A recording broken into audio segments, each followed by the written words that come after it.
And this is Dr. Michael Siegel.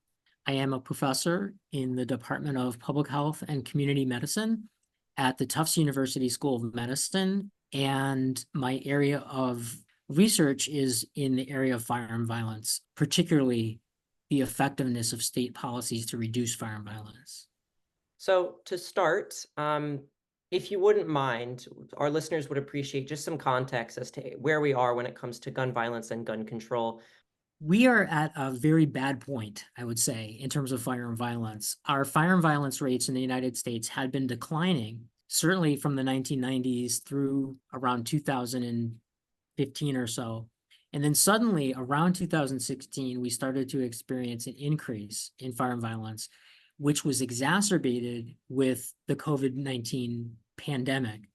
And it seems like things are getting a little bit better. I think firearm violence appears to have peaked in 2021 and it has dropped slightly since then, but not by that much. We're still at a level that's much higher than even 6 or 7 years ago.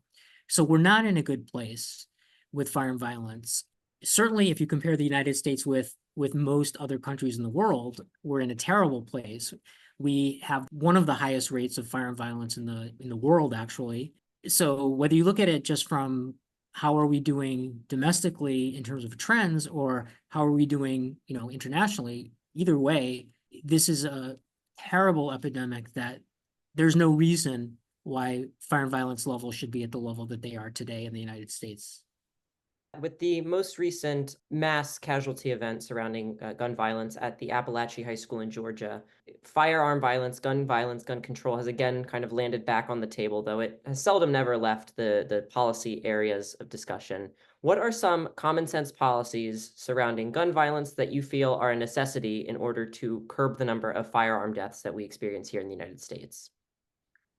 I think that the basic principle that should guide us in reducing firearm violence is the basic principle that I think everybody agrees with. When I say everybody, I mean everybody, regardless of political party, regardless of whether you own a gun or not. And that principle is that people who are at high risk for violence, especially by virtue of having a criminal history of violence, should not have guns. I haven't talked to anyone, even people in the NRA who belong to the NRA, even people who are gun owners, even people who are gun rights advocates, haven't talked to anyone who has told me that they believe that people that have criminal history of violence and are at a high risk for violence should have access to guns. Nobody has said that. If we all agree on that principle, then we simply need to execute that principle in terms of policy. On the topic of this election, we can look at the two different parties and their policy platforms. So the Republican platform surrounding gun violence and gun control has largely been an emphasis on increased security and policing, embracing the idea of like arming teachers in instances of school shootings. But largely, there has been a lack of notion surrounding curbing access to weapons that are used in either mass shooting incidents or just in gun violence incidents as a whole. What are some drawbacks and advantages, if any, that you see behind the Republican platform? So, I think that basically there are some positive and some negative aspects to both Democratic and Republican platforms. And I think that to solve this problem, we really need to bridge this divide and come together and forget about the politics and really try to find solutions that are going to work. And I think that on both sides there are mistakes that are being made and misjudgments that are being made, and there are also positive points that I think are correct. I would say that on the Republican side, we're not going to solve this problem by arming teachers. The last thing we want to do is have guns in the classroom. I mean, that, it's bad enough the way it is that guns are somehow entering the classroom. The last thing we want to do is have guns in every classroom in the United States. That would be a complete disaster. So that's clearly not the correct approach. On the other hand, I think that Republicans are making a decent argument that we should increase school security. I think that the amount of money that would be needed to secure our schools is a reasonable amount to pay to prevent these kind of tragedies from occurring. And so I think there's an argument that, you know, we should have more security at schools. That I don't mean teachers, but I mean a, trained police officer or security officer. I think that's a reasonable thing. Or, gun detector or something like that. These types of, um, simple measures could make a big difference. So I think there's some, correct aspects of that side. And the other side, I think that generally the Democratic platform makes sense in terms of the way that it wants to put limits on who can access a firearm and make sure that we're doing background checks to make sure that people don't have criminal histories, which, I think everyone, at least in principle, agrees with. But on the other hand, I think there's a kind of flaw on that side, and that is that I don't think banning a particular type of weapon is going to reduce firearm violence. And I think that there is kind of a knee-jerk reaction that people often have when we have one of these mass shootings, and that is to say, okay, well, let's just ban assault weapons. If we only ban assault weapons, we will stop this.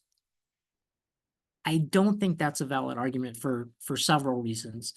The first is that I don't think the reason why people are committing these horrendous crimes is because assault weapons exist and are available.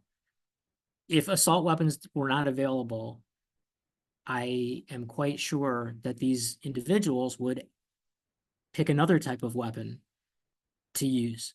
A handgun can cause, a huge number of fatalities in a short time. In fact, the Virginia Tech mass shooting that occurred, where there were, I believe, over 50 casualties, that shooter had nothing but pistols.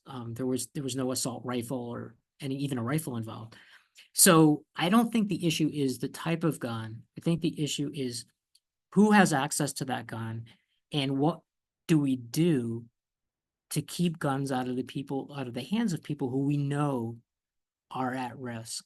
You kind of already answered the other part. The other part was going to be the Democratic piece, and you already hit that on the head. So with that, what are some of the best ways that you'd say just average normal people can advocate for ends to, gun violence, for curbing gun violence in the United States? I think that what we really need to do is bring gun owners and non-gun owners together and advocate together for reform. I think it's really important to bring gun owners into the debate for a number of reasons.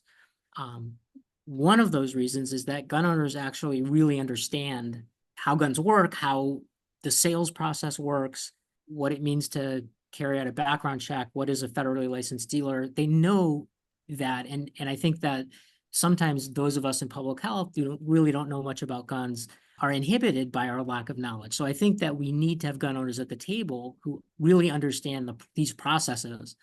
Because of that, have a better idea of really where we can intervene to make a difference. And secondly, I think we need to kind of dispel this myth that, there's a huge divide between gun owners and non-gun owners. There is a perception in the country that there's this insurmountable impasse between the two sides and that we're never going to get anywhere. And the reality, my research shows that there actually is not much of a divide, that in fact, gun owners and non-gun owners, if you look at their actual policy positions, putting politics aside, if you look at their policy positions, they're not that different. Most gun owners support background checks. Most gun owners support red flag laws if there are appropriate due process clauses in them. Most gun owners support preventing violent criminals from having access to guns.